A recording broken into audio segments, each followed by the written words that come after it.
The world is getting crazier. People are acting more and more insane.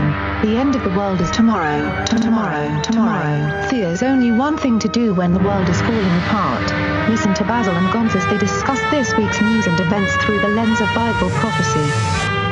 You are listening to Canary Cry News Talk. You're listening to Canary Cry News Talk. Today is May 27th, 2020, episode 200. And this week, capitalism in the NWO. And my name's Basil. And this is Gonz. Did you change up the title there? I did. That was an on-the-fly title change.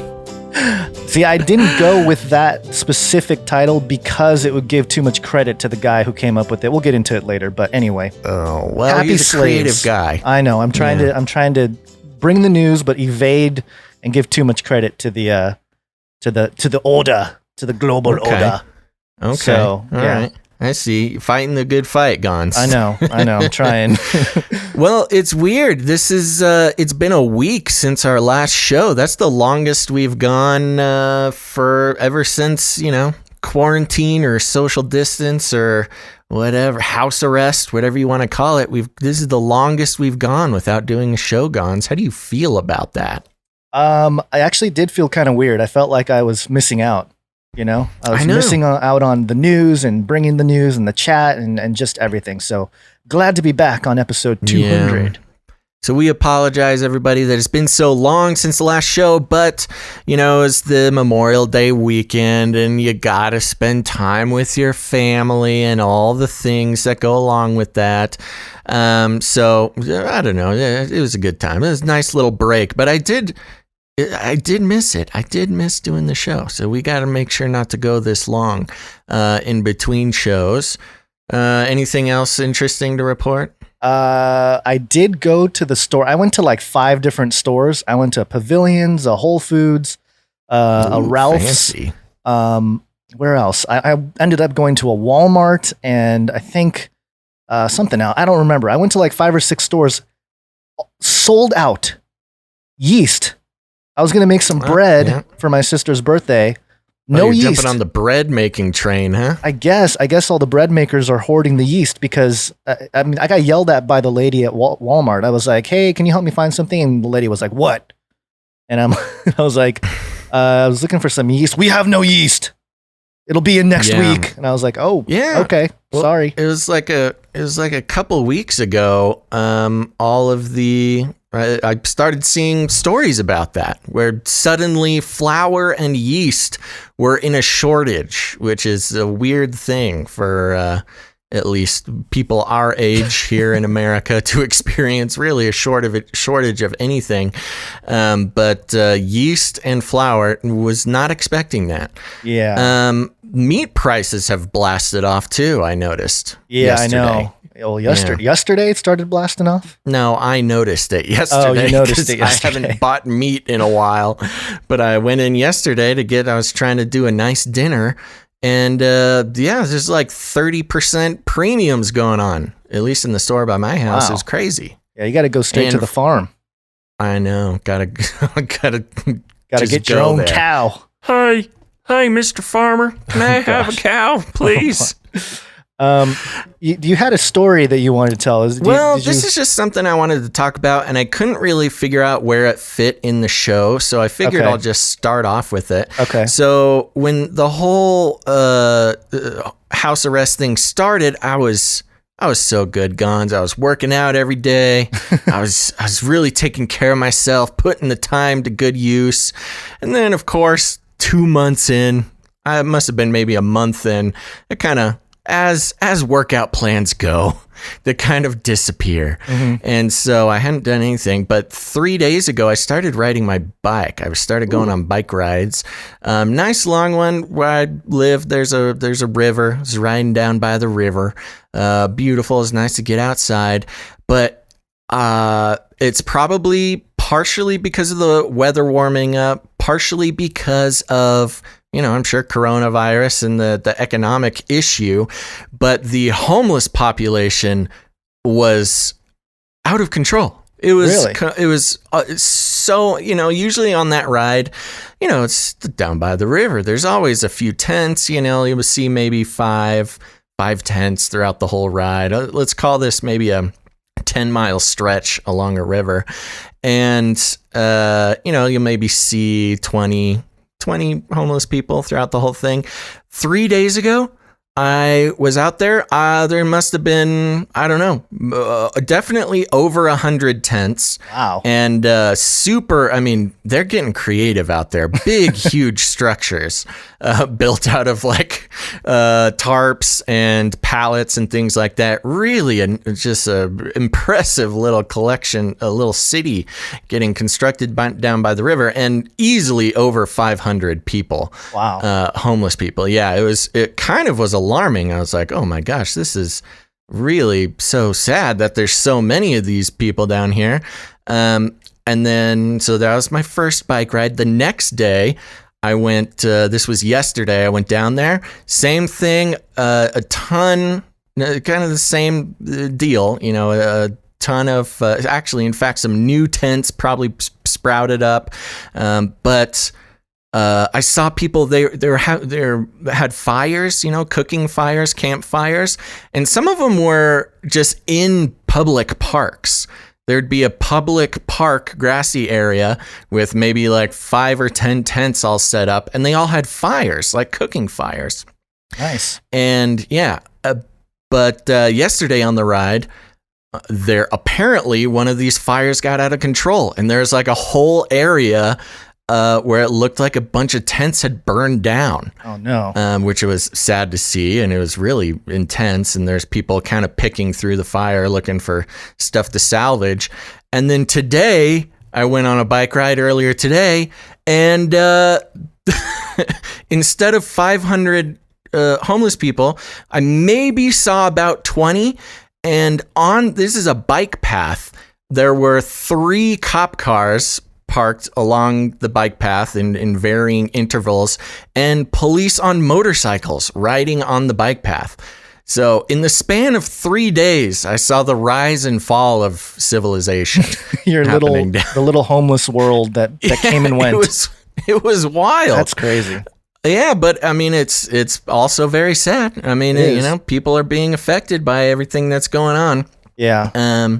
And yeah, today, I was riding my bike and I got stuck behind a police motorcycle on the bike path, and he wouldn't pull over for me.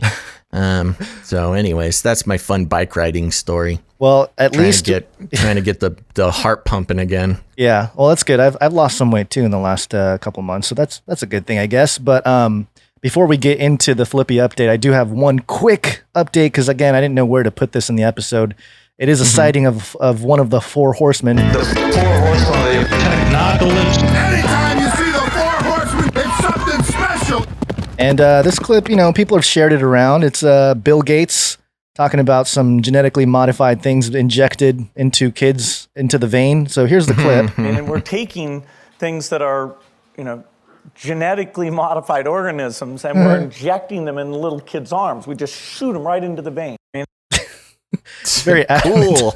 Cool, Bill Gates. He's so excited and smiling and giggling about it. Yeah, genetically modified. And I couldn't help myself. I had to make a jingle out of this. So here's the way we're going to memorialize this clip. We're taking things that are genetically modified organisms, and we're injecting them in little kids' arms. We just shoot them right into the vein, right into the vein, right into the vein, right into the vein. There you go. Right into the vein. Right into the vein. Right into the vein. Yeah. I like it. Good job. Good work. Yep. Good Spending work. my time well. Yeah. All right, Gons. I'm trying to get my VR hand to work here, but it's not working very well. I want to say a big ol' what's up to everybody on YouTube, everybody on Facebook watching, and everybody over there at Twitch. I see some returning friends. So I see you, Six String Commando. I see DD59's here. We got all sorts of people coming back. So we're glad you guys are here. A little shout out to everybody. We'll be giving some shout outs to some new followers later on in the show. Oh my gosh, I've completely lost control of the situation. Oh gosh. Okay. All right. Let's, I better stop moving things around and let's jump right into a Flippy update. Flippy update. Do you want fries with that?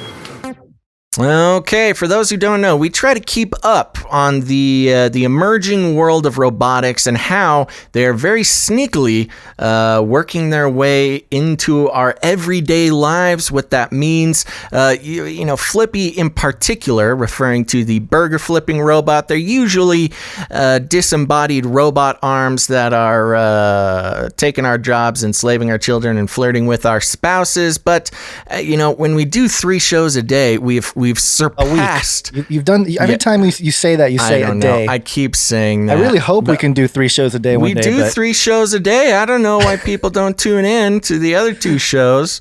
Yeah. Let's see. Anyways, yes. So the robotics industry is moving too slow for us. But we finally got something interesting here.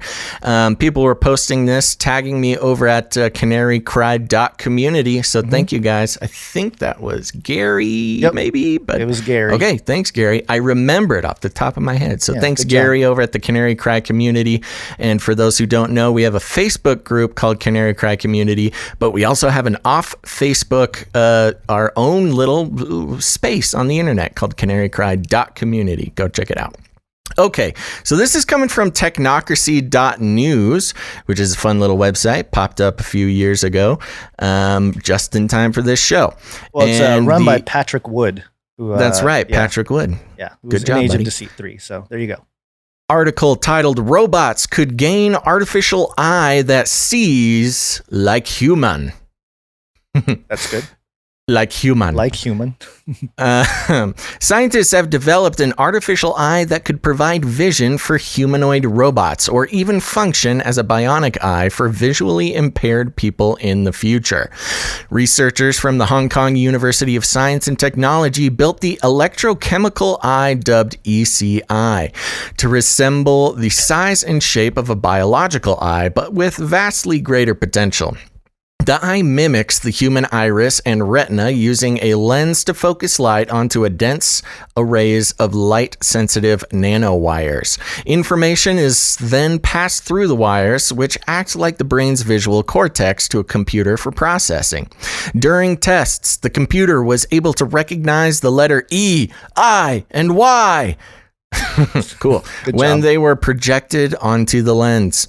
The artificial eye could, in theory, be connected to an optic nerve to relay information to the human brain, the researchers said, while also improving camera-based eyes currently used in robots. Biological eyes are arguably the most important sensing organ for most of the animals on the planet, the researchers wrote in a paper describing the breakthrough.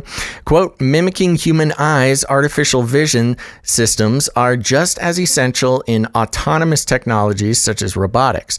Particularly for humanoid robots, the vision system should resemble that of a human in appearance to enable amicable human-robot interaction. Interesting. In addition to having superior device characteristics, the proof of concept device currently has a low resolution, as each of the 100 nanowires used in its construction only accounts for 1 pixel. Okay, so a little proof of concept thing. But there's some things to point out here. And for those who may be new to, the robotics scene, the way that robots see now, of course, most robots have some sort of camera on them that helps them move around. And it's hard for us to imagine a sense of sight that is nothing like our own sense of sight.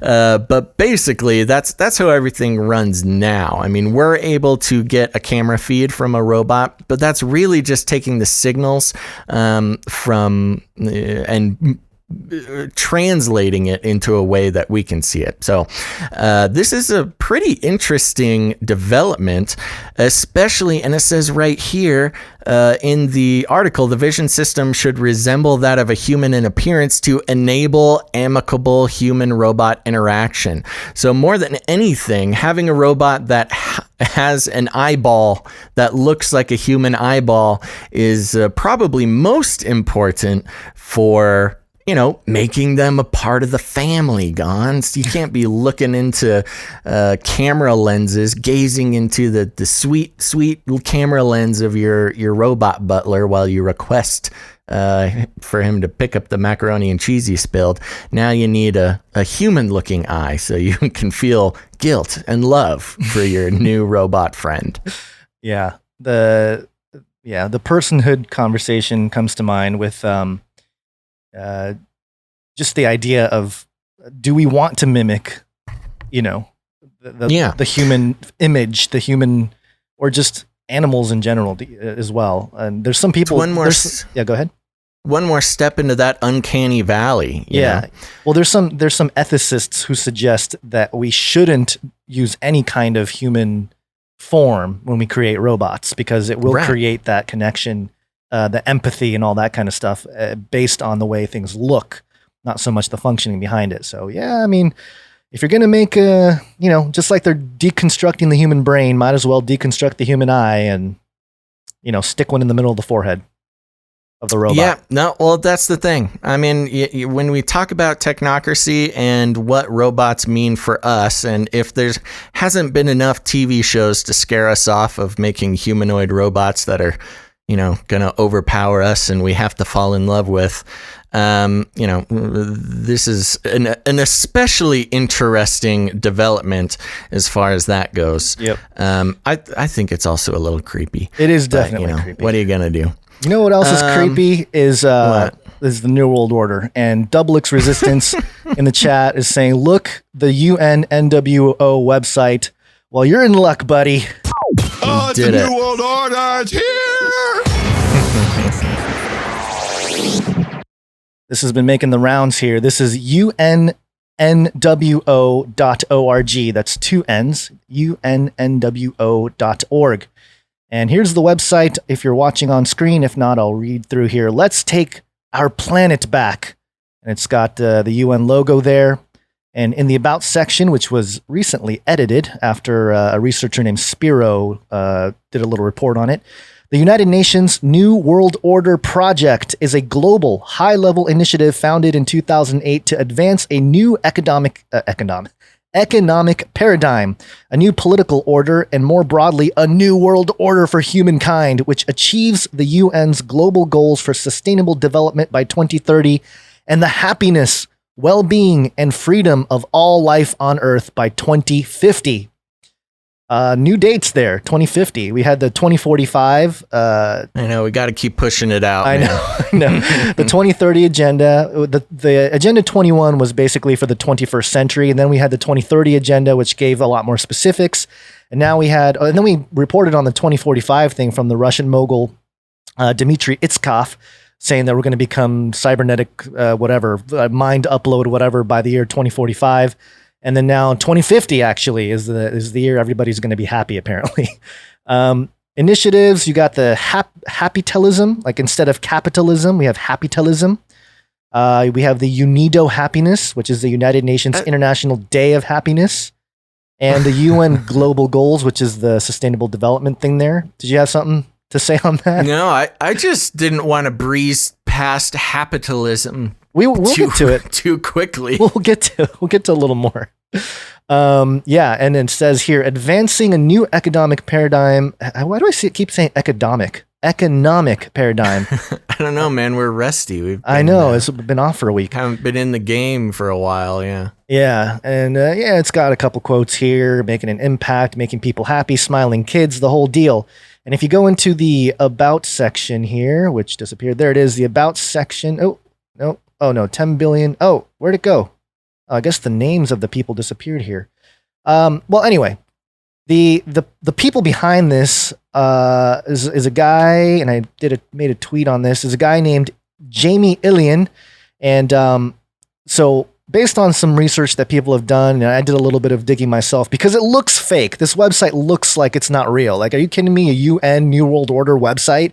You got to be joking. I wouldn't say it looks fake. It's very well put together, but it's too on the nose. Right. I mean, to use the word New World Order as part of the agenda is just, it's, on one hand, it's trolling maybe, but on the other hand, it's great to get people talking about it because, it's that's a what great I thought. marketing I thought maybe ploy. one of our listeners put it together or something to screw with us. Yeah.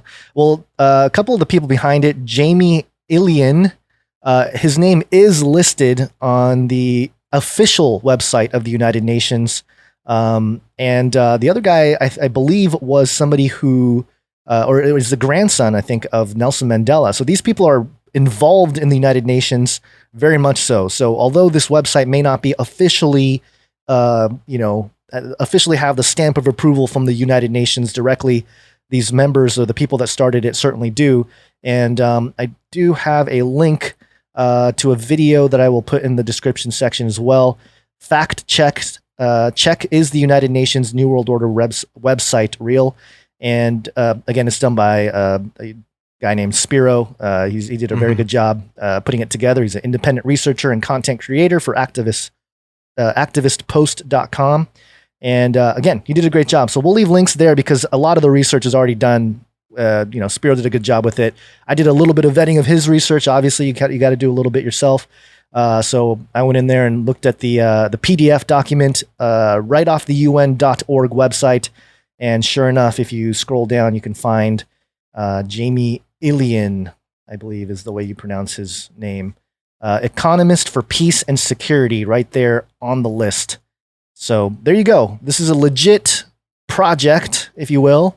That, not officially from the UN, but officially from UN people. Yeah, exactly. And these are people. Yeah, and these are folks that are highly involved with the UN. So obviously, I don't think the UN would be too happy unless they wouldn't allow somebody to just run off and use their logo and all that to, put a website together. Although people have pointed out how it's somebody pointed out how it's like a GoDaddy website, so it's not really too high tech. Right. But in any case, there you go. A little bit of New World Order stuff, which we have a lot of New World Order news today for some reason. I was gonna say, let's just keep that NWO stuff going. Yeah. Oh, it's a New World Order. It's here. Now, Gons, we were some of the, if not the first, at least some of the most enthusiastic people reporting on Libra, which was Facebook's attempt at doing a cryptocurrency. I want to do a quick shout out to Kayla over on YouTube. Thanks for that super chat. Kayla, thank you. It was a little dancing fox or something. And again, for our chat compiler, just so everybody knows, when a super chat comes in with a GIF, it just describes the GIF to us. We can't see it. So it says, Kayla, thank you. 2 CAD, C-A-D. What is that? Canadian dollar? Yes. Shiba dog raises and lowers his index finger to get noticed. I thought it was a fox, but I guess I can't tell with the cartoony look. Shiba dog.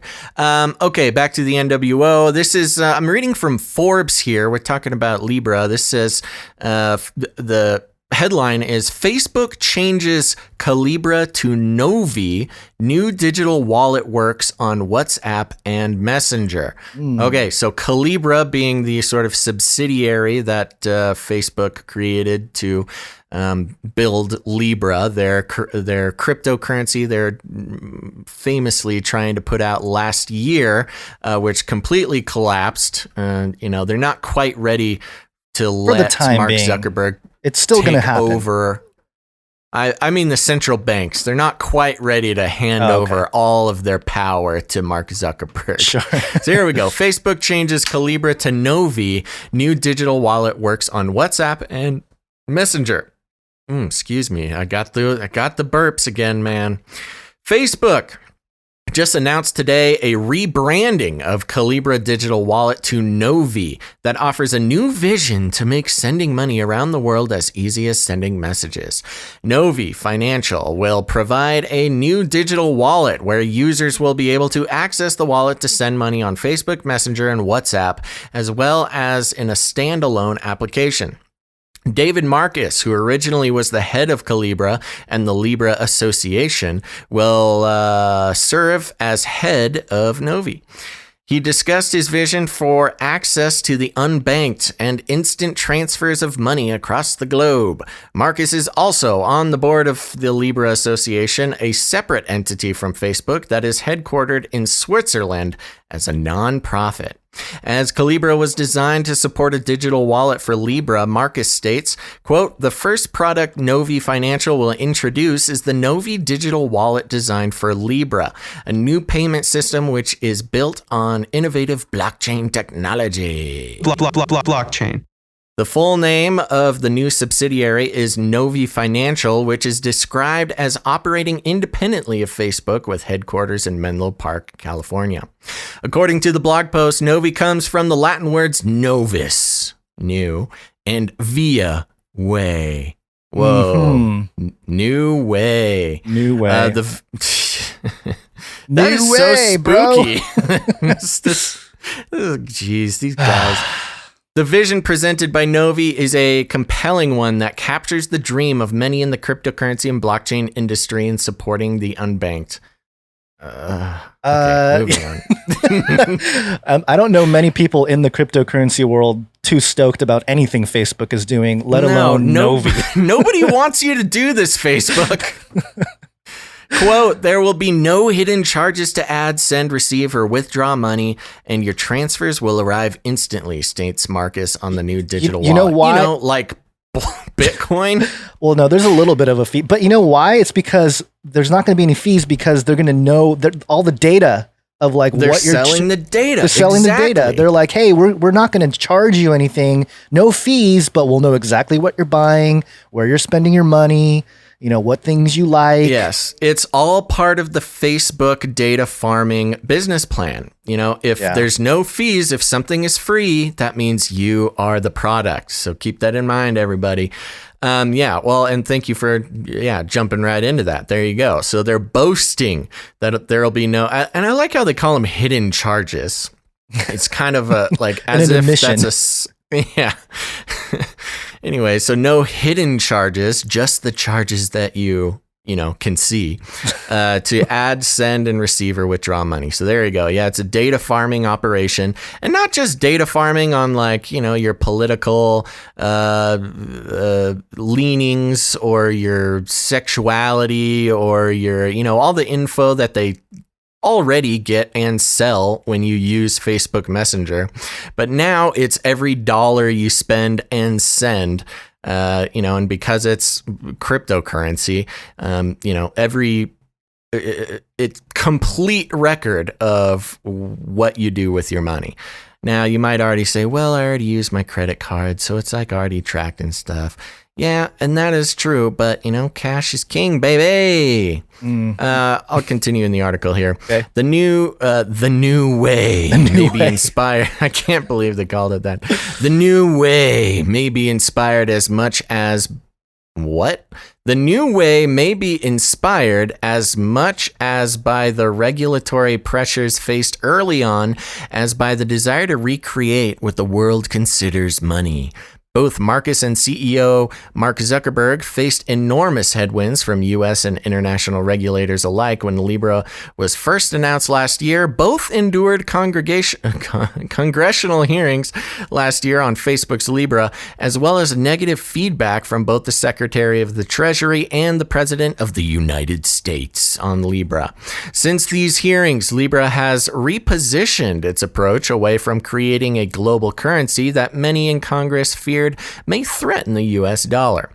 However, Zuckerberg may have the last laugh, as the positioning of Novi Financial is such that instead of a global stablecoin, Facebook may become the largest global retail bank with its digital wallet integrated among its extremely large user base. Bryan Brooks, a former general counsel at Coinbase and now the chief operating officer of the Office of the Comptroller of the Currency, crazy, recently described how he envisions a special purpose national bank charter for payments companies such as Stripe and PayPal. Brooks is soon to become the acting comptroller, and his new position may allow him to move his payments charter concept forward. That's the interesting thing. Just to remind everybody, Bryan Brooks, he worked at Coinbase, and Coinbase, just for those who don't know, is the most accessible and most popular way to buy cryptocurrency, as well as store it and as well as send it. And now this, really deeply embedded cryptocurrency guy is one of the most influential, government actors in the financial world. And there's a lot of people poo-pooing the fact that cryptocurrency, is on a trajectory to become normalized and even sanctioned by governments. And this guy is going to be he's at least the forerunner in making that all a reality. Yeah, he was a top lawyer at Coinbase too. He wasn't just some guy. He was like the main lawyer. No, he's general counsel. Yeah, he's the dude. And he actually helped build the US, I think it's called the USDC, the United States Digital Coin, which is a stable coin, pegged 1-to-1 to the dollar, built on the Ethereum blockchain. So there you go. Just to finish out this article, Facebook has pivoted in a way that is quite brilliant and calculated. If it receives a charter from the OCC, its regulation by examiners who similarly examined Bank of America or Wells Fargo, great job on those ones, could provide a great deal of leverage and power on the world stage in banking to Novi Financial. As Libra has moved away from a basket of cryptocurrencies, countries such as the US may also feel less threatened if the stablecoin is backed 100% by the US dollar. This reduces the fear in Congress that the Federal Reserve, that its form of digital currency could replace the US dollar. For Novi Financial, this could be quite a revenue-producing subsidiary for Facebook and Mark Zuckerberg, as well as providing transformation around the world and how we deal with money on digital terms. If Zuckerberg could be considered the president of big tech, Marcus may have just become the secretary of the stablecoin as head of Novi Financial. So there you go. I think the biggest point that they make in this article is the positioning that Novi is in. And I think that's the biggest deal. They somehow, out of all the thousands of cryptocurrencies trying to become, accepted by large user bases, Novi Financial as a financial institution is really positioning itself to, this is it. If it's going to happen soon, that's where it's going to come from. Yeah, and there's been a lot of talk about the mark of the beast and everything else, but with the vaccines, and certainly that's a concern, and we're going to keep track of that as well. But and we've talked about Bitcoin and things on the channel and everything else, and trying to educate on the difference between decentralization and centralization. There's a lot of opinions out there, but this is why I think it's important to at least know what's going on with the stuff that's not Facebook and Libra and the kind of digital currencies that are just more out in the open for anyone to use, rather than bowing down to another social media company, a big tech company. And I heard somebody saying that Wall Street and Silicon Valley are merging, basically, at this point. Oh, totally. Well, and that's it's a point that that's been made many times before, that the last great frontier of Silicon Valley is banking. Right. They all want to become your bank. Yeah. One of our new followers, we haven't given them a shout out yet, but I'll do it now. Melchizedek's Mustache. Nice. New Twitch user. Name. Thank you. I saw them follow us. Oh, I don't know. Must have been day after last show or something. And I've been so excited to give them a shout out. But in the chat, they mentioned Novi backwards is Yvonne, the Norse word for mustache. Oh, yeah. Did not know That's that. what he says. I have not checked this, but that's what he says. That is a zinger. I'll take his word for it. So there you go. Does that mean Mark Zuckerberg is going to grow a mustache? Yup, that's what that means. That'll be interesting. Okay, we got more New World Order stuff. He needs to do something to spice it up, man. I know, He he can't needs just to- look like an android forever. Did somebody put together a side-by-side of Mark Zuckerberg? He posted a picture of himself getting a haircut at his house. And they put it side by side with a picture of Data from Star Trek. And I don't know if he was getting a haircut, but it kind of looked, the same thing. Well, it had similar attributes. Longtime listeners of the show would know that we had a ISO of Data saying, "I am not capable of hatred." And I can't find it at the moment, but that's what we used for Mark Zuckerberg. Oh yeah. Yeah. No, he is an android. He's he is an incapable android. of hatred. Yeah. All right. So this is more New World Order. Oh, it's the New World Order. It's here. Space. Wanna go to space? My gosh, The Guardian has put a giant thing about my privacy, so I cannot read the article. This was, we know about the SpaceX launch that failed today. We'll get to that in a moment, but this article came out a few days before that. TheGuardian.com, the big show, U.S. poised to return to human spaceflight with historic launch. Elon Musk's SpaceX in partnership with NASA, never a straight answer, to launch Falcon 9 rocket from Florida carrying 2 American astronauts. And, because we're somewhat limited on time, I'm not going to go through the whole article, especially because we got to get to the article, the part of the article or another article talking about SpaceX not doing their launch today because of the weather. But just a real quick summary here. I'll read a couple paragraphs. In a historic moment, a decade in the making, the skies above Florida will light up on Wednesday when the launch of a rocket born from a groundbreaking public-private partnership returns the United States to the business of human spaceflight. And if you're familiar with Joan Vion, the late Joan Vion, she was a believer. She did some very good reporting before she passed away on why public-private partnerships are the backbone of the New World Order and globalism and all that kind of stuff. So, Interesting. Dig up some of that stuff from YouTube if you're interested. If you got something that you need to look up or you want to look up. Not since the retirement of NASA's space shuttle fleet in 2011 has the U.S. possessed the capability to send its own astronauts into orbit. And the success of this week's mission, formerly known as SpaceX Demo 2, is likely to shape the direction of the space agency's near-Earth ambitions for a generation. And at 4:33 p.m., 33, a Dragon crew capsule attached to the Falcon 9 rocket is set to take flight. Of course, yada, yada, yada. It didn't work out. But this is the paragraph that I wanted to highlight here. In a symbolic nod to the New World Order, the astronauts Bob Behnken and Doug Hurley will ride to the launch pad in an electric car manufactured by Tesla, another of Musk's pioneering companies, foregoing the tin can Astrovan that has been the traditional crew transport since the U.S. began sending humans into space in 1961. What is up with the New World Order? Why do they just keep saying it? It's just like, we know it's been out in the open for a long time, but for some reason, they're just really, putting in everyone's faces now. And why is driving a Tesla part of the New World Order now?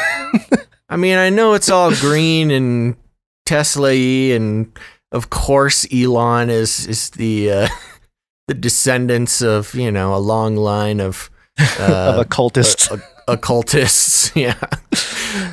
His mother's name is Light, right, etc., etc. But come on, it's a great car. Is it? I have no idea. Do you have one? I have no idea. I've been in one. No, I would take one though if one wanted to donate one to the show. My favorite model is the X with the gull wing doors. He's still working on getting those that truck out, right? That I can't remember what it's called. The Cybertruck, man. Cybertruck, that's right. Yeah. The DeLorean, ridiculous 2. looking giant Oh my gosh. DeLorean on steroids. I don't think that's ever going to happen. Yeah. Well, that's the main line there I wanted to point out is a symbolic nod to the New World Order. Okay. So crazy. Okay, The Guardian. Yeah, what in the world? All right. A symbolic nod to the New World Order. They took a Tesla to the spaceship. I don't know. It's just such a weird Weird thing. Okay, so we got even more New World Order space stuff, right? I don't know. Do we? Yeah. We do. Yeah. Oh, it's the New World Order. It's here. Space. Wanna go to space? Want to go to space? Is this me? You want me to take this one? Sure. Wired.com. Oh, Trump's wait, new wait, space. Wait. Oh, no. We skipped it. It's the SpaceX. Yeah, I don't know. I thought that's the one you just said, but I'll do it again. Yeah, just to keep everybody posted, it was canceled. So this article is a little bit less exciting, but I guess you're right. Sorry. Yeah, basically they were trying to launch their first manned spaceship into space with a partner, and when I say they, I'm talking about SpaceX, Tesla and SpaceX. They're partnered with NASA. They were set to launch today, but there was some rain, some tropical storms. Yeah. There's one more thing. Yeah, go ahead. Elon was saying how he was so nervous. I read an article. He was really, really nervous about it. He has feelings? So well, he's apparently able to emulate feelings of other human beings. But yeah, he was like, "Oh, I'm so nervous. If anything goes wrong, it's on me. Oh my gosh." Yeah, that's true. If that is true. That must be a little bit of pressure, of course. But just if anything happens to the astronauts, pretty much just Neuralace them or Neuralink them or whatever. He's got a backup plan. I mean, it's a big day. They've been creating basically from scratch a space travel agency and, broken all sorts of records and expanded what we thought we could possibly do by having, boosters land safely back on a target and all this kind of stuff. This was going to be the first time that they actually put people up there. But didn't happen. So if it happens again, we'll let you guys know. And I was watching some of the live stream, and I did find this interesting. This is Mike Finke on NBC News, and just those of you guys who are familiar with the Skull and Bones organization, this might be a little nod to the future plans for the relaunch of this the whole dragon situation here. Disappointed. I know their families are a little disappointed, but everybody knows it's for the right thing. And so they're going to wait till a few things happen so they can safely exit the spacecraft. And they're going to go back into quarantine. They'll stay in quarantine and looking for a launch on Saturday around 3:22 p.m. And sometimes it's best just to live to fight another day. There it is. Yep, 3:22 p.m. Why 3:22? Why 4:33 for the regular launch plan? And the backup plan is 3:22. Because you need the dark spirits to help you and the nod to the New World Order. I mean, it's just it's over the top with all the symbolism here. It's I don't know. I have no words. It's just like if you're not getting it by now, it's come on, folks. It's in plain sight. And speaking of in plain sight, over there on Twitch, Jeff Bezos RFID chips in stock. He says, "Hello, my slaves. Buy vaccines in stock." Come on, Jeff Bezos. This isn't your selling platform. You got to give us money. We need to get an affiliate program with Jeff Bezos RFID chips in stock if he wants to try to sell his wares. You want to advertise with us? Give us some of that sweet Amazon money, that $400 billion that you gained during the lockdown or whatever, right? Gosh. Didn't they get richer or something? Yeah. Anyway. Dang, I don't think we have that article in here, but yeah. Anyways, there's just too much. There's too much going on. Yeah, but there's one more space thing. Hit us with this last space thing, and then we'll thank some people. Space. Wanna go to space? Wired.com, and there's more things trying to get me to accept privacy. Trump's new Space Force missile might be too super duper. That's the actual headline from Wired. It looks like I can't read the article because I am not a member of Wired.com. Haha, I win. I shall read it. Okay. Trump's new Space Force missile might be too super duper. Did you hear that clip of him talking about his super duper missile? I didn't. Oh my gosh, we have got to clip the super duper missile quote. Okay. All right. Last week, the White House unveiled the flag for the new branch of the U.S. military, the Space Force. But wait, there's more. The president also said the U.S. is developing a new, quote, super duper missile that will be 17 times faster than the ones we have today. I don't know everything there is to know about rockets and missiles, but I do know basic physics. And I'll be honest, this seems crazy. For comparison, among current missiles, the UGM-133 Trident II may be the speediest. It's a submarine-based missile that hits about 8.06 kilometers per second. Yes, that's already insanely fast. That's 18,000 miles per hour. Wow. So what if you raise that by a factor of 17? That means a super duper missile will have a velocity of 132 kilometers per second. That's about 400 times the speed of sound, Mach 400. It could travel across the country coast to coast in 30 seconds. Is that even possible? Let's do an estimation to see what it would take.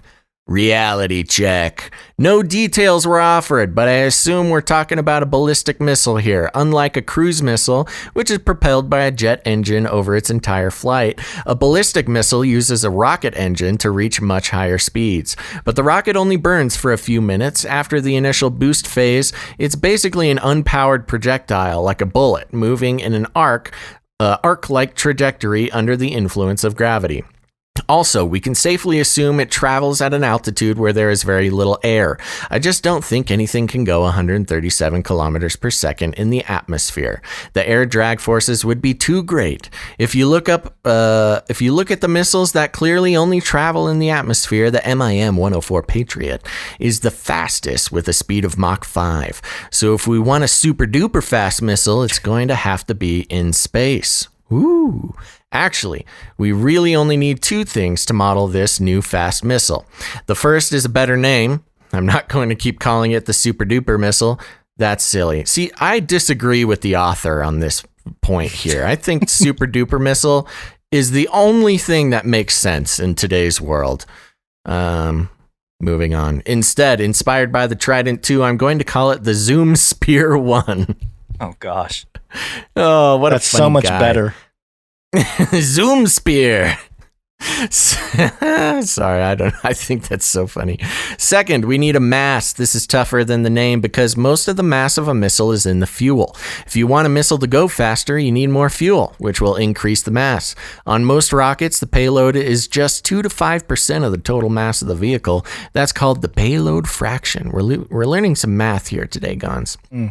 Let's say the Trident II has a mass of 59,000 kilograms with a payload fraction of 5%. That puts the payload at about 3,000 kilograms.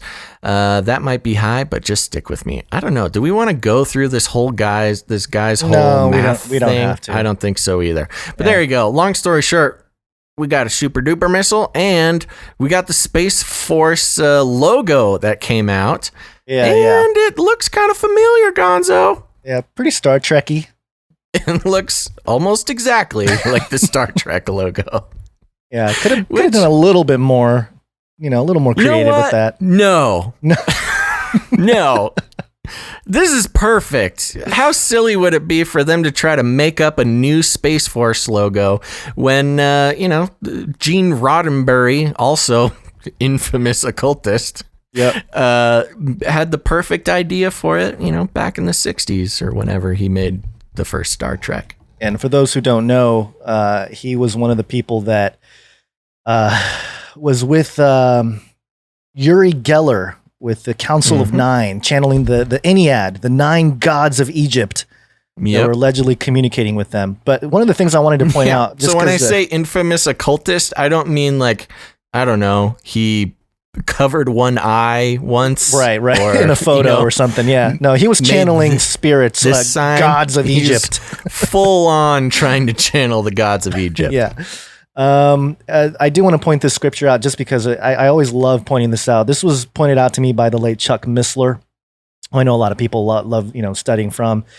Jeremiah 50, when it talks about the prophecies against Babylon, there's a passage there about verse 9. For behold, I stir up and bring against Babylon an assembly of great nations from the land of the north. They will line up against her from the north. She will be captured. Their arrows will their arrows will be like skilled warriors who do not return empty-handed. And I always love bringing this up because Chuck Missler pointed out how, back in the day, arrows were very, they missed a lot. But they're talking about arrows that are like skilled warriors. They don't return empty-handed. They never miss. They always hit their targets. And he connected it or likened it to the modern rocketry, or perhaps a super duper missile. Yeah. So there you go. Or Zoom Spear 1. Zoom Spear 1. Good job, guy. While we're on the topic of Star Trek, I've been watching, it's part of my job to keep up with, all the streamable content out there. Mm-hmm. I do this for you.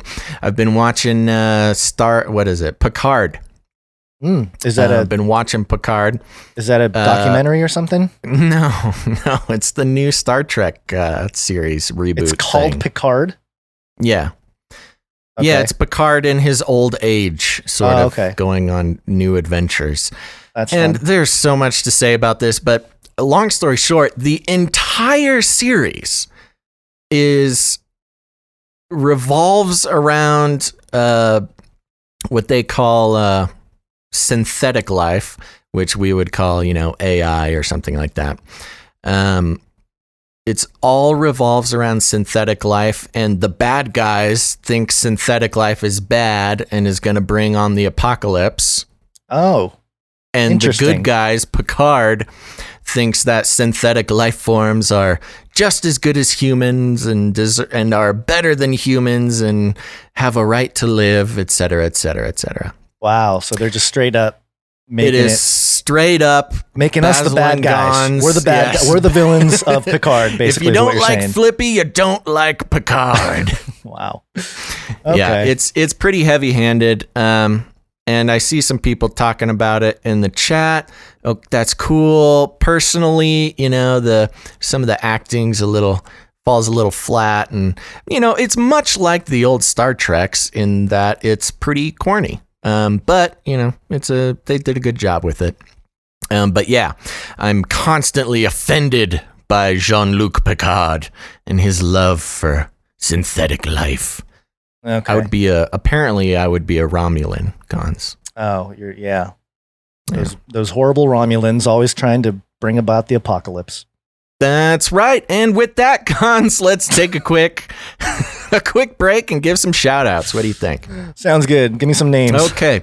Get your trigger finger ready on that ding button. Mm-hmm. I'm going to try to speed through these because we've got a bunch of new followers, and I want to make sure everybody gets their shout outs. If you're actually watching in the chat, say you're here and it's your first time or second time or whatever. Throw it in there, and I'll try to I want to give shout outs to the people who actually made it here for the first time. We got in the chat, Garibaldi Chatbot. Ooh, chatbots are cool. Yeah. I see. Interesting. Eyes to see. Thanks, Eyes to see. This one's good. R.I.P. Epstein, a.k.a. Okay. R.I.P. Epstein, a.k.a. Lil Mossad. That's a good one. I like that. Nice. Hello, Frodo. Hello, Frodo. Sigra the Beast. Sigra the Beast. Okay. Allie Girl. What's up, Allie Girl? Allie Girl. Hopefully it's a girl. Which, by the way, I do have something to bring up when you're done with the names here. It's a Twitch-related topic. Always. Yeah. Okay, good. Dreercher 123. Dreercher. Birdhouse Soul. Birdhouse Soul. Sabbath Keeper. Nice. Sabbath Keeper. Larson Victoria. Hey, Larson Victoria. Oh, come on. Big Balls 8D. 8D. I love that gosh. they're forcing you to say stuff you do not want to say. I was It's trying hilarious. to figure out a way that I could mispronounce that, but my mind wasn't moving quick enough, so I apologize. Well, there's the AC/DC song about, the ball, the big ball, Oh yeah. I That's what like was big talking balls. You like, it's talking Oh, about the Okay. the big dance. Next, what are you we thinking? had Dark Chocolate. Thanks, Dark Chocolate, for following. Wooden Nickel. Wooden Nickel. Vitrovane. Vitrovane. X Sounds. X sounds. The People Hunter. People hunter. Tonzi. What part of this is we're actually starting to draw regular Twitch people who just find our show now. But I will say there's some more people to give a call out. We'll give some more call outs later in the show. And Melchizedek's mustache, of course. Hi, you're here. I appreciate you. But you know what I love about the Twitch Gons is people are coming in, they're creating accounts, and they're making usernames that are sort of specific to the show. Of course, we've got Jeff Bezos RFID chips in stock. We've got we've got the real Elon Musk. We've got Elon Musk the hologram, or Elon Musk's hologram. Who We had else Bill do we Gates. have? Yeah, Bill Gates is there. We got Susan Wojcicki. Yeah. Yeah, all of our favorites. The four. Zuckerberg has not joined yet, but I'm sure he'll make it soon. And they've done this for a while, and we haven't mentioned it, but there's like a whole layer of role playing that happens in the Twitch chat. Yeah, that is, we haven't brought it up. You're right. But yes, the Which is people that take on, hilarious.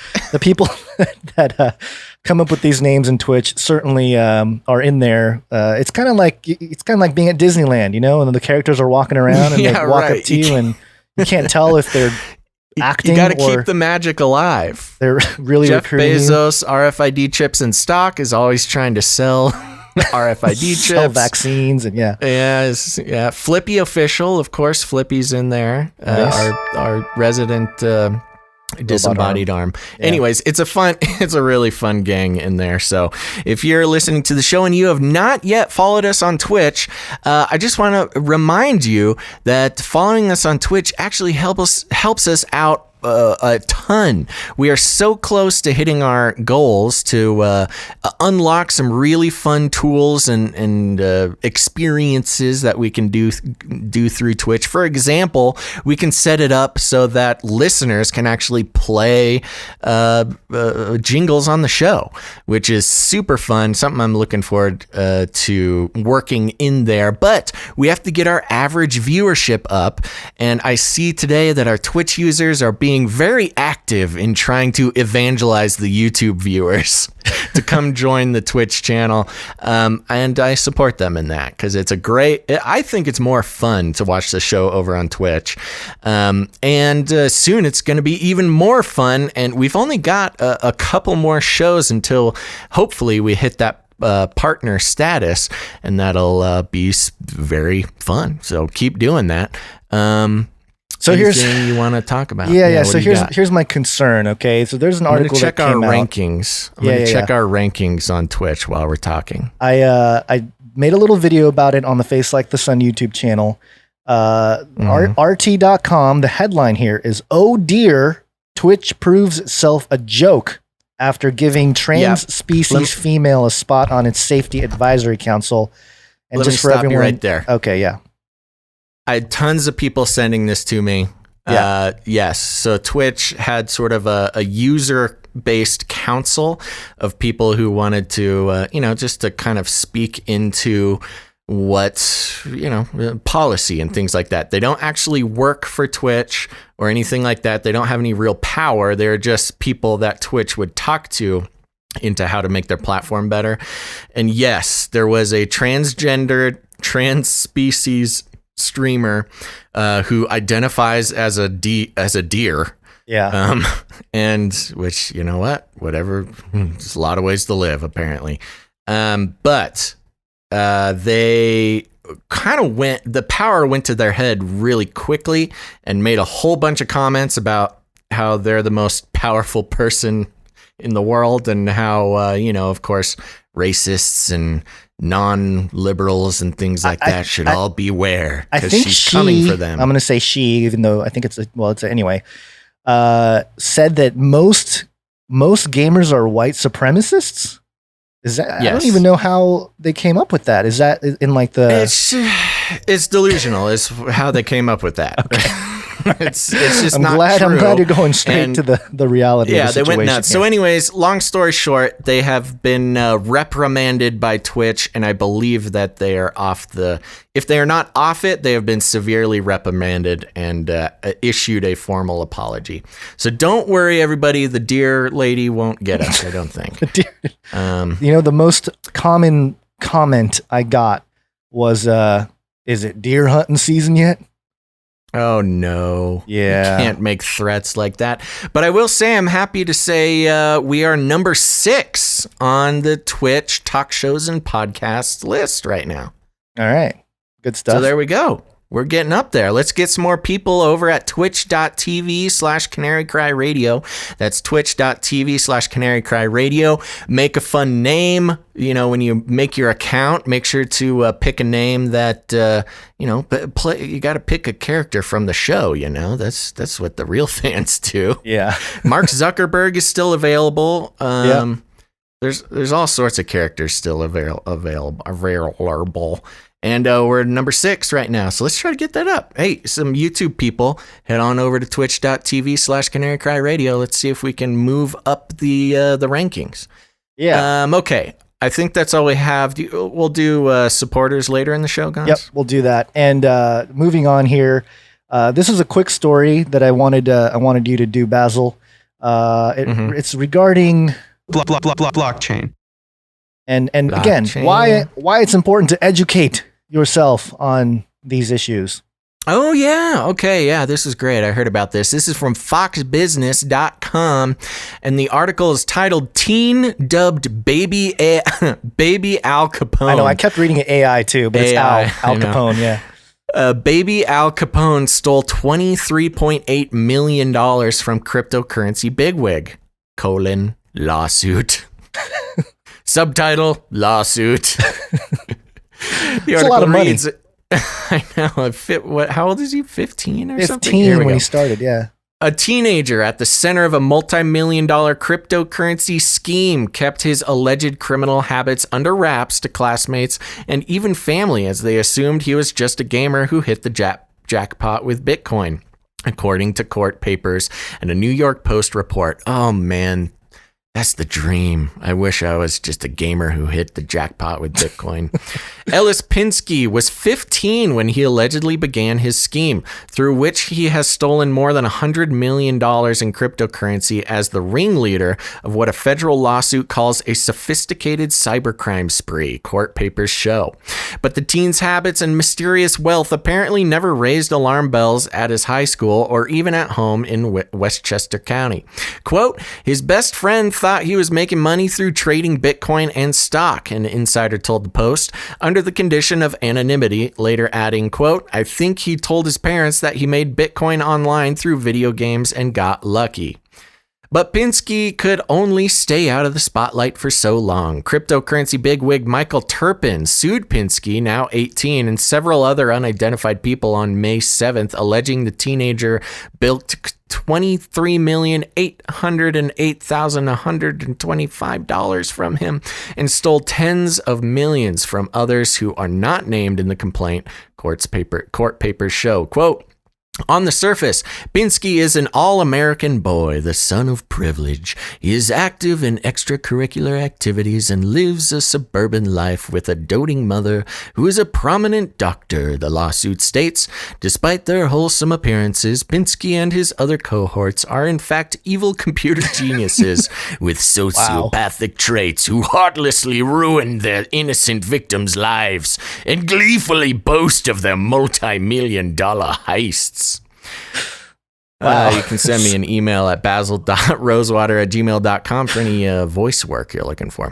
Turpin is seeking treble damages, 3 times the amount of the actual money lost, or more than $71 million, in addition to attorney fees and related costs. Quote, "These are crypto gangsters," Turpin told the outlet, adding that his nickname for Pinsky is Baby Al Capone.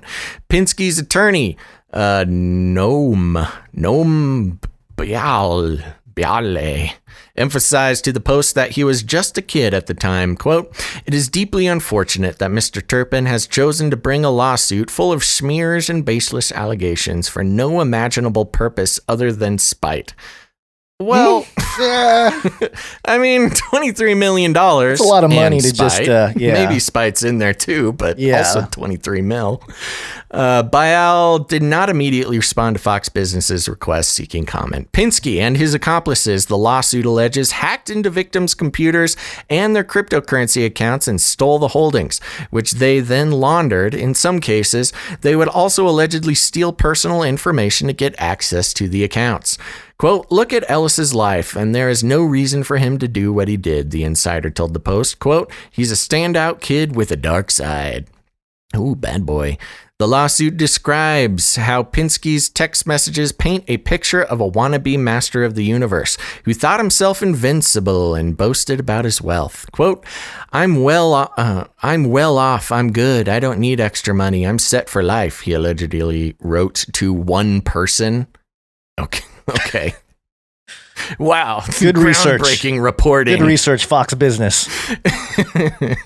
He allegedly spent millions on pricey watches and nights out at New York City clubs and was, quote, constantly reaching out for the support of equally callous offenders who think nothing of stealing millions from their victims to live a life of conspicuous consumption, the lawsuit states.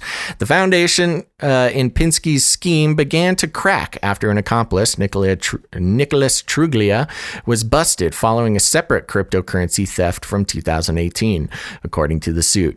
Truglia, whom Turpin sued separately, ultimately identified Pinsky and a number of people, quote, as his confederates in cryptocurrency thefts. Ooh, he snitched! We got a snitch! Crypto snitch. Crypto snitch. Crypto snitch and crypto gangsters. Yeah, Truglia, court papers allege, quote, described Pinsky's integral role in the theft of Turpin's funds. Quote, along with other highly incriminating evidence, Truglia's detailed account of Pinsky's penetration of plaintiffs' accounts and how he unlocked the unique secret to the passcodes for his crypto wallets conclusively demonstrates that Pinsky was one of the hackers. Court papers further show no law enforcement charges have been filed against Pinsky. Run! Run, baby Al Capone! Get out of here! Get out of New York. Yeah, so one of the things, couple reasons why you should educate yourself on some of the crypto stuff. One, so you don't get scammed out, because it doesn't really say or specify how he was able to do it, but I'm sure it was some kind of phishing or some way to get people to give up their private keys, which I'm guilty of. I had to learn the hard way, and lost a little bit of crypto a couple years ago, 3 years ago now. It's been a long time.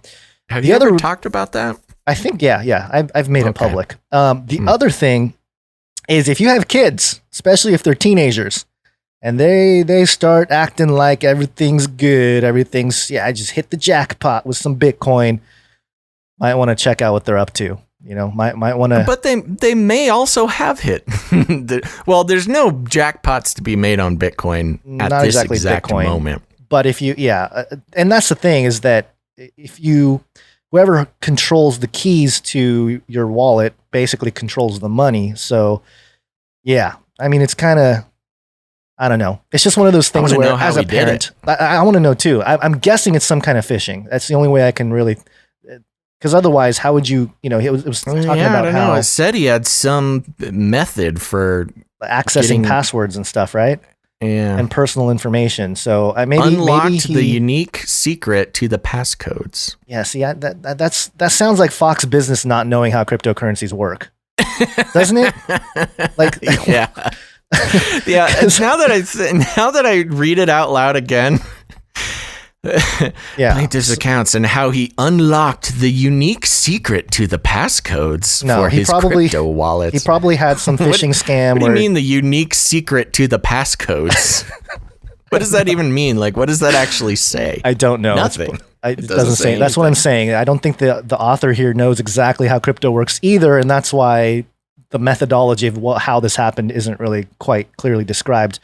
And that's why if you have kids, especially if they're teenagers, and if they're messing around with crypto or whatever, you might want to at least educate so you can say, hey, show me the wallets, show me the keys. Yeah, you should have your kids' keys anyways. That's true. Your kids look, sorry kids, I'm sorry, but I am an adult now and I have to be responsible. Just be honest about the crypto with your parents. You have a secret bank account right now, and there's if you have any amount, there's no accountability. It's dangerous. Just be cool. Just let your parents know about your crypto wallets. Yeah, and get a Celsius. Download the Celsius network app, and then you got to get KYC'd. So. There you go, and catch people. Okay, but I just want to give a heads up, Gons. Yeah. We probably only have about a half hour. Okay. So we might need to kind of pick and choose from our remaining articles here. Okay, yeah, this one I definitely want to do. We're going to get into some Chinese news. Welcome to Chinese news. And greatest source ever, USSAnews.com. Credible. YouTube gets caught auto-censoring criticism of Chinese Communist Party, claims it was accidental. Yeah. After users highlighted YouTube's automatic censorship of certain phrases critical of the Chinese Communist Party, the tech company admitted the issue was real but said it was an accident, according to The Verge.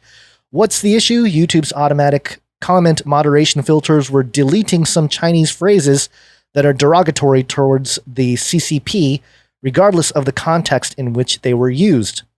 From The Verge, comment left under the videos or in live stream that contain the word communist, bandit, 50 Cent Party are automatically deleted in around 15 seconds, though their English language translations and Romanized pinyin equivalents are not.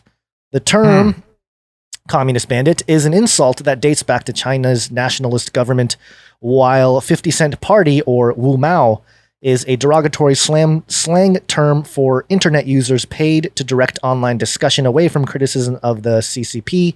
The name comes from claims that such commentators are paid 50 Chinese cents per post. The deletions were most recently highlighted by Palmer Luckey, the founder of Oculus, but The Verge found that the problem has existed and been brought to YouTube's attention dating back to at least October 2019 through comments on the site's official help page. Quote, YouTube has deleted every comment I ever made about the Wu Mao and internet propaganda division of the Chinese Communist Party, Lucky wrote on Twitter on Monday. Who at Google decided to censor American comments on American videos hosted in America by an American platform that is already banned in China? What does YouTube have to say about it? Without explaining how or why this became a rule in the moderation system, YouTube simply called it an error and said it was looking into it further. Quote, this appears to be an error in our enforcement systems and we are investigating. Bleep blop. A YouTube spokesperson told The Verge in a statement, Susan Wojcicki, what do you have to say for yourself? She's not, I don't know if she's here today, but if she is, on the Twitch comments there, let us know what was going on there with your supporting the Chinese Communist Party on your behalf. Yeah. So yeah, there you go. Well, little censorship. This isn't surprising at all. Of course, no. YouTube being owned by Google now, and Google notoriously working with the Chinese government to censor the internet and develop weaponized artificial intelligence, et cetera, et cetera, et cetera. Google does not care about anybody, but also especially the Chinese citizens. Yeah. The other thing, the other thing to mention here is that I think it said the CEO or the founder of Oculus is the guy who's like calling him out, and that's another wrinkle to this whole thing. Well, first off, isn't that an Oculus on your head, Basil? Yeah, this is my good. Well, I mean, there is a lot of things on my head right now, but one of them is an Oculus. Okay. So just saying that, yeah, it's an interesting thing there where, you know, we're always sort of keeping an eye on the VR industry as a whole and how they're contributing to the whole New World Order system. And here we have them kind of calling out YouTube and going against the Chinese Communist Party. And so it's almost like the lesser of two evils. With any one of these stories now, it's starting to become like, hey, would you rather support the Chinese Communist Party or the people that are going to eventually plug wires into your brain? I know. It's crazy. And they're pretty much one and the same. If they're not now, they will be. Speaking of VR updates, Gons, just to keep everybody posted on what's going on those streaming services, there's a show called The Feed. The Feed, okay. Have you heard of it? No. Okay. The Feed, and basically the entire premise of the show is, what is it called? Remember the empathy box we were talking about? Yeah. From Do Androids Dream of Electric Sheep, later on adapted into Blade Runner. Right. There was basically the religion of that world was, oh man, I don't know the exact name of it. I'll have to look it up. It's been a while since I've read it, but basically the religious experience was you interact with what's called an empathy box, and it basically puts you in the mind and the point of view of somebody else in the world, and it just kind of helps you build empathy for your fellow man. Your fellow man, yeah, and obviously runs into all sorts of problems. But The Feed, it's on Amazon Prime. It's an entire show about, everybody has these implants in their heads, little cranial computers, and you're able to, all of everything you see out of your eyes, all your memories and everything are stored in the cloud, and you can sort of like browse through other people's memories and just experience them. And of course, things go awry when people start having violent tendencies after getting these implants. Yeah. But also, basically another show completely lifted from what we've been talking about for 12 years. 12. Still 10, waiting for 8, those Illuminati 8. checks. I know. I know for a fact we have some Hollywood people who listen to the show, and they have yet to call me and offer me that big deal, man. Hollywood, call us. This will give you what the people want, man. Sell out. Consulting. We could consult for these shows. Yeah, it might go to our head. You might start claiming to be a monkey or something. Don't know how that's relevant. Some kind of animal. The Thundercunder asks, "What's the show called?" It's called The Feed. The Feed. The Feed. Yeah. So another one to check out. I'm also working my way through Upload, which of course is I've talked about before, so I won't go into here. But there you go. We got Picard and we got The Feed, both fine quality sci-fi shows, but also villainizing you and me, Guns. Awesome. We're the bad guys. We're the bad guys. I just want to show this clip for the viewers. And of course, this is a tweet in Japanese, so people may not realize it. But they're showing some footage, I believe, of China, and it's a crowd of people walking down the steps, and every single face is being tracked. Yeah, and some are labeled VIPs. Right. You got some VIP, are labeled watch list, under protection, staff. So it's kind of creepy when you see it in this manner of how well the facial recognition can pick up on people.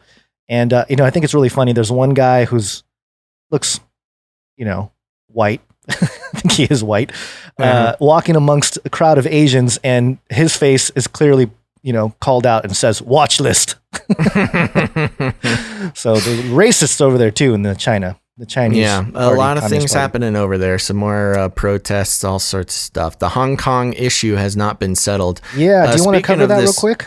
Well, real quick, let me just mention, speaking of this facial recognition thing, I do some charity work, and I was in the back, I was doing some pickups from a major retailer, and they had their little COVID booth set up that all the people who come in through the back have to, get their COVID temperature taken, and they have this really high-tech setup that scans your face and takes your temperature and does a whole thing. So somehow it was able to scan me with my sunglasses and my mask on. So it's getting pretty fancy. Wow. One thing to note, Gons, in this video that you showed, nobody's wearing a mask. Yeah, it could be from Interesting. prior to everything. I mean, I don't know when this footage is from. But it certainly is.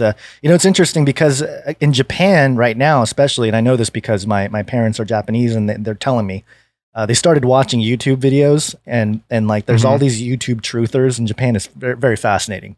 They talk about the deep state and that's where we got the Wakushin thing, But they're really speaking out against China and their just totalitarian system that they got going on there. So even in other countries, that are, I mean, Japan's not super duper free or anything like that, but more free than China for sure. And they're seeing it.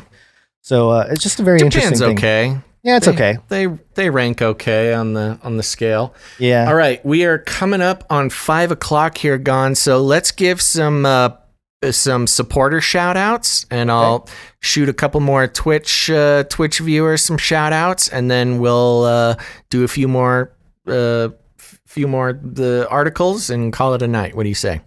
You want to do the shout outs now, or do you want to skip like 3 or 4 of the articles here? Yeah. Well, I was going to let you choose which of those articles are the most important. So maybe pick like 2, 3 or 4 of them. Okay. And I'm going to head over, put your finger on the dinger there. Okay. And let's ding some people. Some new followers. Here we go. Open it up. We have a brand new followers.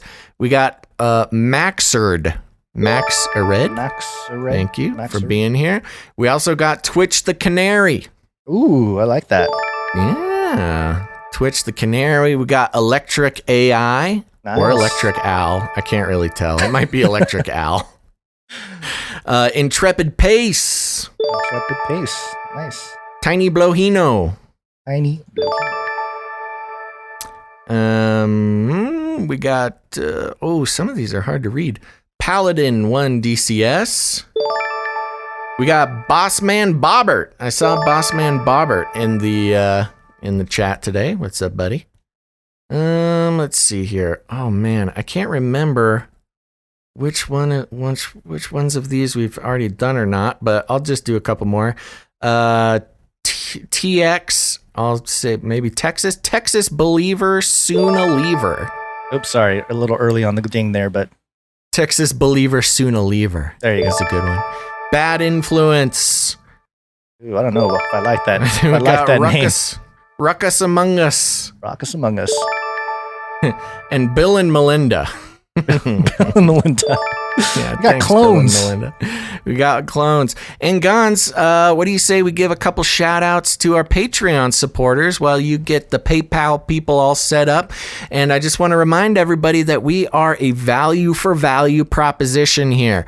What we put out, we do for free. It's always been free. It always will be free. And not just free in the sort of monetary sense, but free in the philosophical sense. Like I've said before, if you're not paying for something, usually you are the product. And that's the same with podcasts and a lot of other content on the internet. And that's done through, you are turned into a product through a little thing we call advertising. And Gons, you and I have made a decision not to do advertising. We did that a long time ago, which has happened to maybe have been the worst business decision we've ever made. But instead of earning your trust and attention and then selling that trust and attention to a corporation for our own monetary gain. We do the shows, we put them out there, and if you get value out of what we do, it's now your opportunity to put some value back in. And it's really simple. You just help us out with whatever the show is worth to you. If it's worth $5 a month, that's great. If it's worth $50 a month, that's great also. And, if it's worth nothing, then, nothing comes in. But thankfully, here's a few people who decided that we were worth something, Gons. Hey. Over here on patreon.com/CCNT, we got a pledge by Mike. Thank you very much, Mike. And we got a pledge by Dust. Ooh, Dust. Yeah, Dust. When was the last show? A week ago would have been the 20th. 20th, yeah. Right? Yeah. Okay, so we got an upgraded pledge by Sarah. All right, Sarah. Thank you. Doubling up. And a pledge by Annika. Annika. Or Annika? Yeah, it's Annika.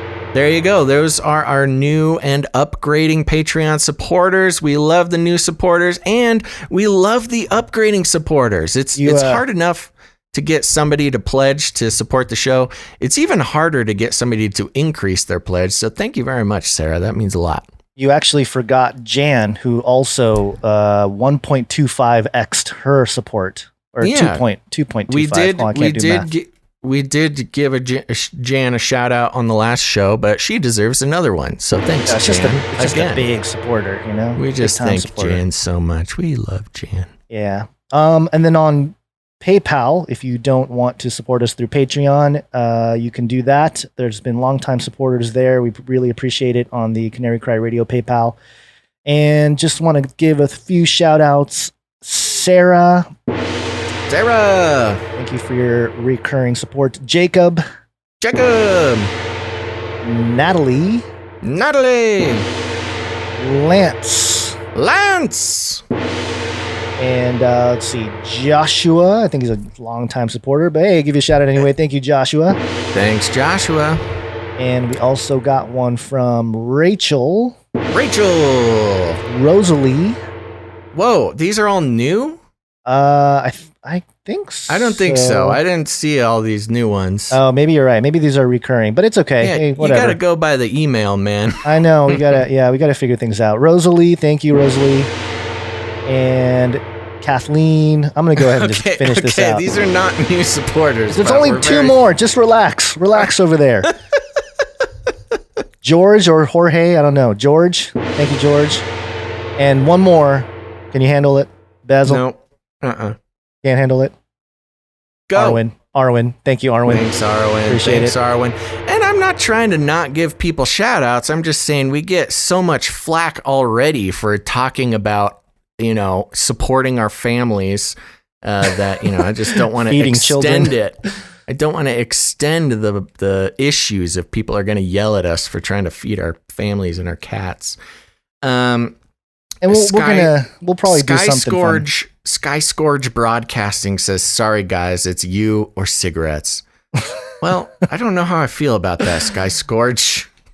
I think it's better for everybody if your cigarette money comes to us, but that's okay. Yeah, that's okay. You do what you got to do, man. Yeah, it's all right. But if you do choose to choose us, then your lungs will be thankful, and children are fed. And so will the babies. Yeah. Yeah. Okay. I think that's it for new supporters, right? Yes. Okay. Yes. Thank you, people. Thank you, people out there. We are your essential employees. We got nothing else going on, man. This is the show. This is what we got, and we do it for you. And those of you who get value out of the show and return value back in, thank you so much. You are what keeps the show going. You are technically producers of the show, so thank you very much. Also, if financially supporting the show is not a thing that you can do, which we totally understand, Sky Scourge, I get it, man. you can support the show in other ways. And those ways look like this. You can leave us a rating and a review on whatever podcast player you use, or give thumbs up on a YouTube, or share an episode. That's a big one. If you got people in your life who would be into the show, or are trying to wake up, go through, find an episode they might like, and just send it out.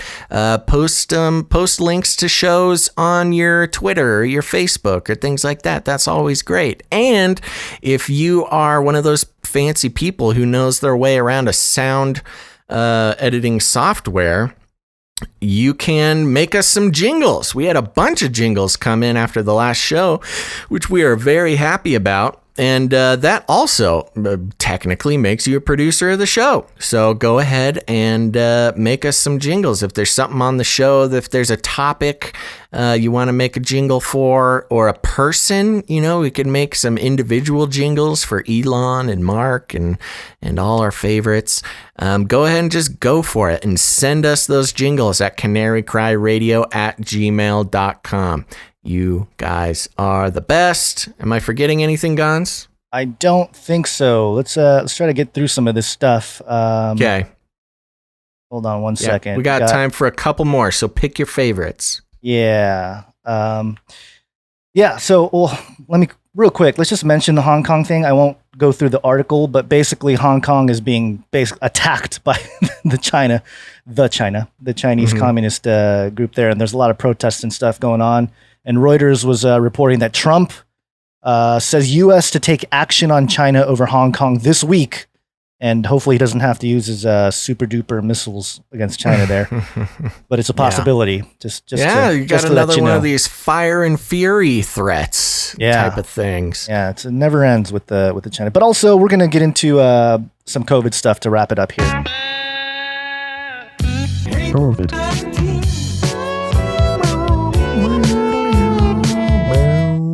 I do want to give a quick shout out to Sky Scourge, who says, "All right, already, I'll quit. Fine, I hope you're happy." I am happy, Sky. That's Scourge. awesome. You get a laser too for that one. An awesome thing. This one I'm going to go by real quick because, again, it's pretty self-explanatory with the headline there. Wired.com, don't be fooled by COVID-19 contact tracing scams.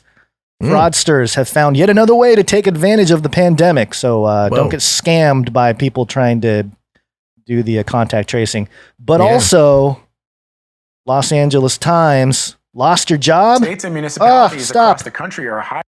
Don't want your analysis. CBSnews.com, lost your job. Consider becoming a contact tracer. Oh yeah.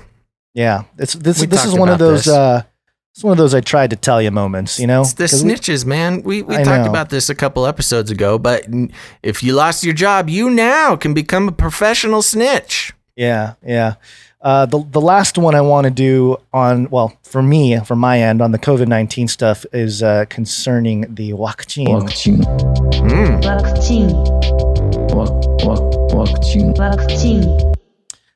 And that's vaccine is the Japanese what's the word I'm looking for? Pronunciation, yeah, of the word vaccine.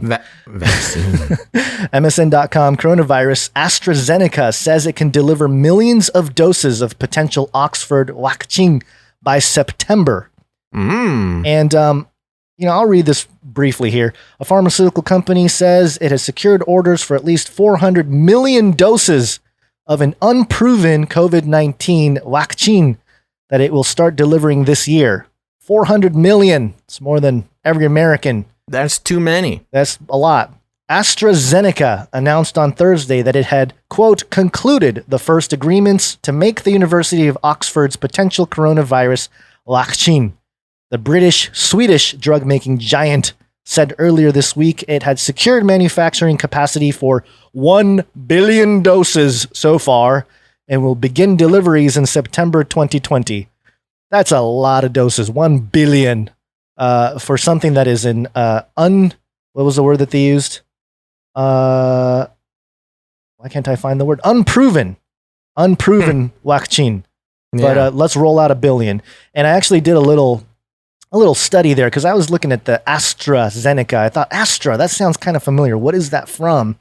And it's actually a weapon in Hinduism. And Astra in Sanskrit was a supernatural weapon presided over by a specific deity and imbued with spiritual or occult power that has caused its effect or impact. Later, the word came to denote any weapon which was used by releasing it from one's hand. An arrow compared to keeping it in one's hand. So there you go. The Astra is a supernatural weapon in Sanskrit. And, I couldn't find anything really to connect it to Zeneca, which is the second half of the name of the company, AstraZeneca. The only thing I can find is that some British company came up with the name Zeneca. There was a company that comes up with business names, and they came up with Zeneca. And the closest word I can think of is zenith, maybe. Talking about could be a the reference height of power. to Seneca. Or Seneca, yeah, that's true. But yeah, there you go. That's that's my little report there on the Huaqin. Huaqin, we got to keep an eye on the Huaqins. Yep. What you got, Basil? Which one do you want to do? I don't know. You want to bring up some Soros? Soros, that's pretty interesting. Let's do this. A little COVID.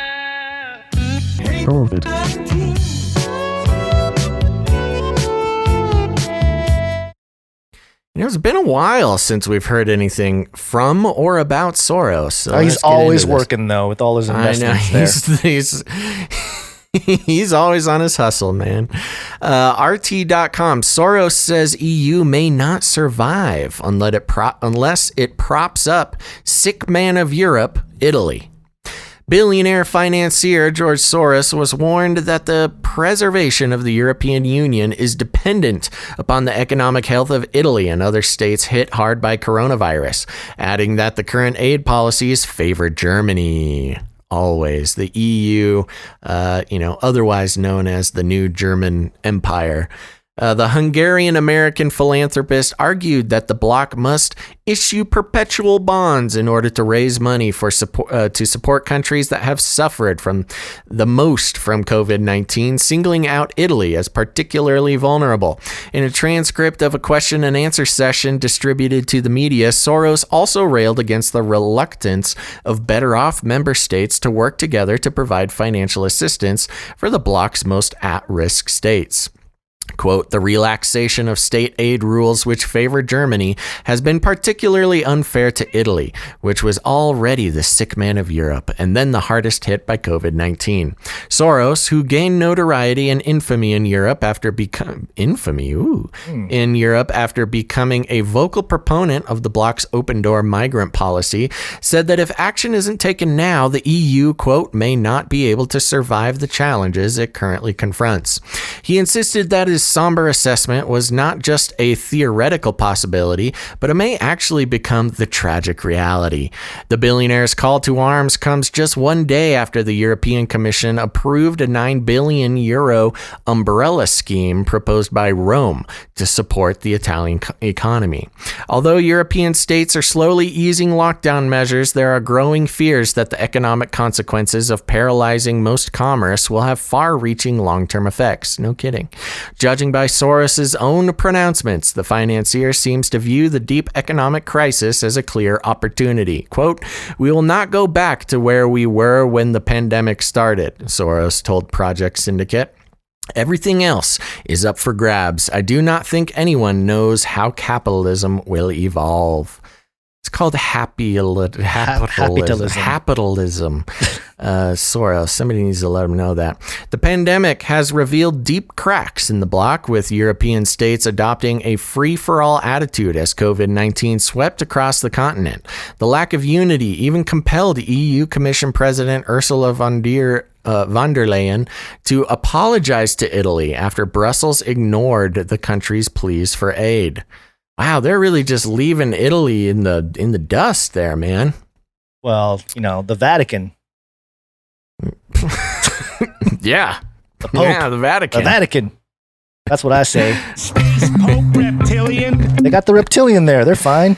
Yeah, we need to hear from some more European listeners. I know there's a bunch of you who, if you don't tune in live because of the timing issues, but you listen to the podcast, let us know. Not a lot of people are huge fans of the EU over there. No. It really does almost exclusively favor Germany. Yeah.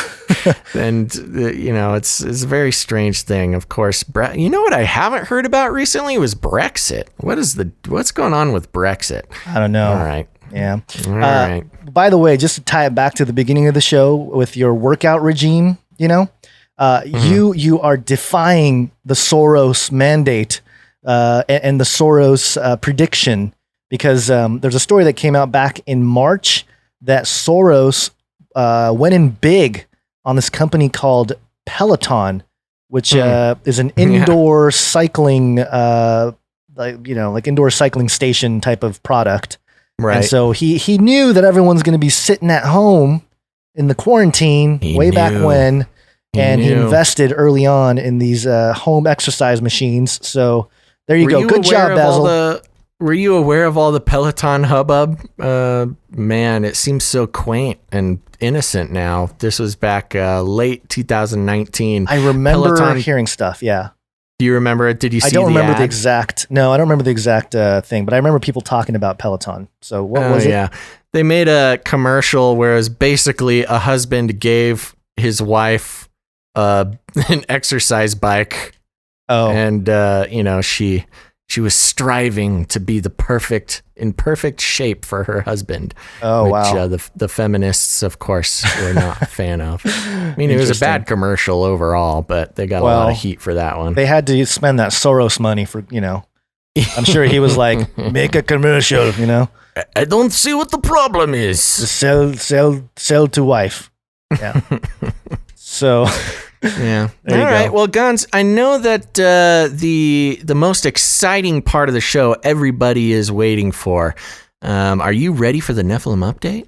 I kind of am. Yes. Okay. Nephilim update. Nephilim update. Nephilim update. Real quick before we go into that, there was a story out on mynorthwest.com. Rants, gunshot victim counted as Washington coronavirus death. So they're admitting to some of that now. But the Nephilim update here, this is from Variety.com. This is a real brief one, so this is good. San Sebastian Festival powers up new WIP Latum bows WIP Ropa streamlines. I have no idea what that means. But in the article, it mentions a company, which I'm scrolling to find it, and I can't find. I'm going to have to do a quick search here, because I did not know that there was a company called Nephilim Producciones. Ooh. And it's entirely possible that we reported on this in the past of some production company named after the Nephilim here. But basically, they are a company that is owned, they're an advertising company that's owned by the Circular Group. And they got this little website here that talks about one of their companies, that they're the umbrella companies, being Nephilim Producciones, and their advertising company, commercials, promos, branded content, film, fiction and documentary, and television.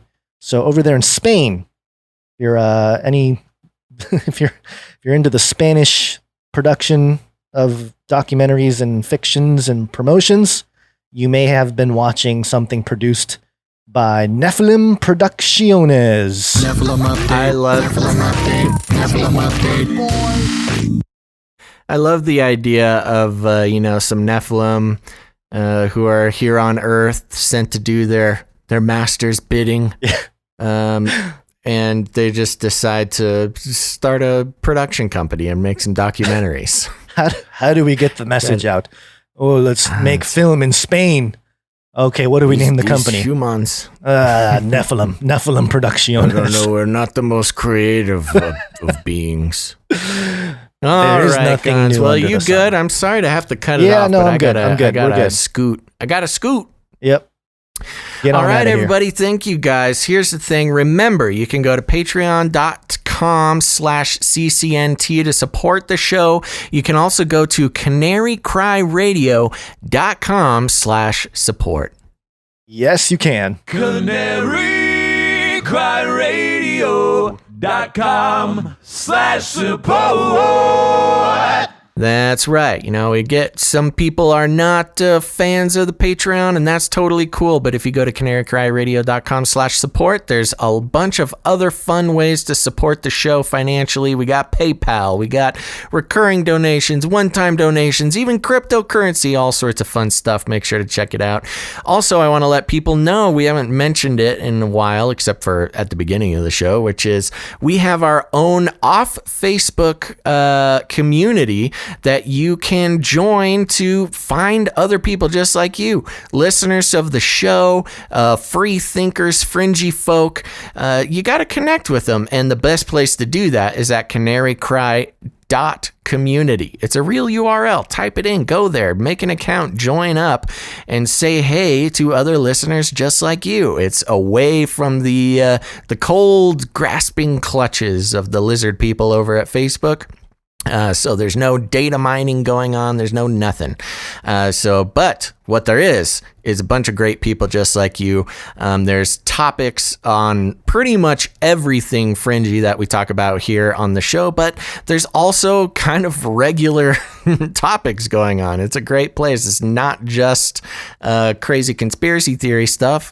People are helping each other out with fixing their cars and sharing memes and all sorts of great stuff. So go to canarycry.community and get hooked up there. Gons, we didn't make a big deal about it, but happy 200th episode. Yeah, 200 episodes. Woo! We got Bezos laughing at us.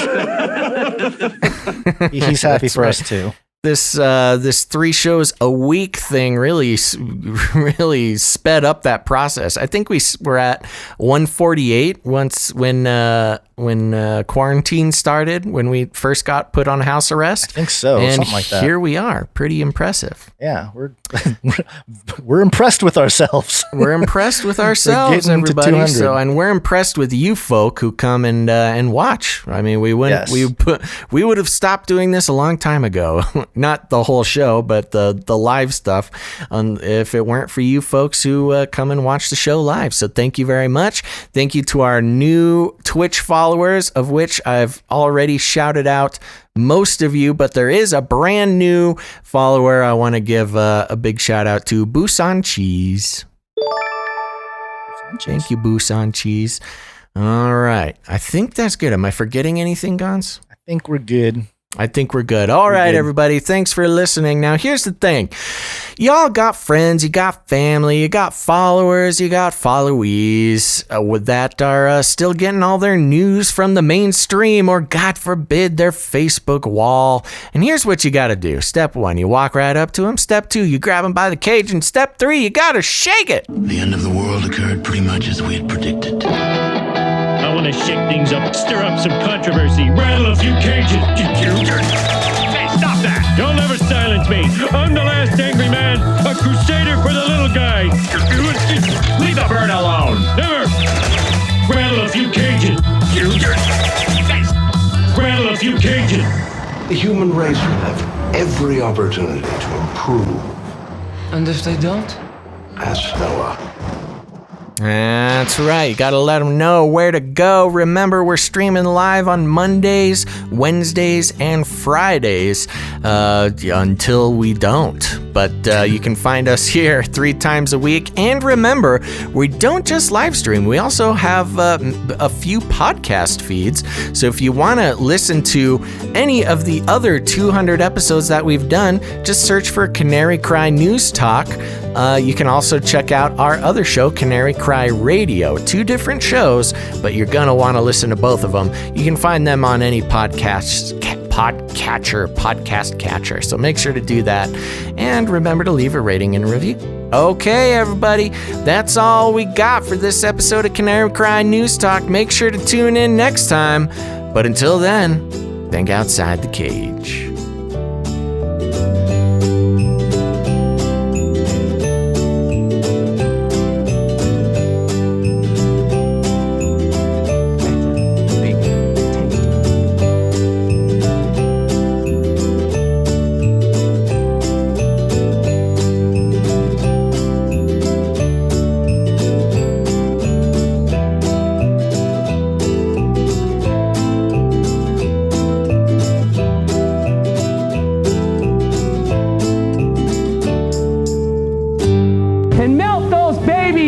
into candles.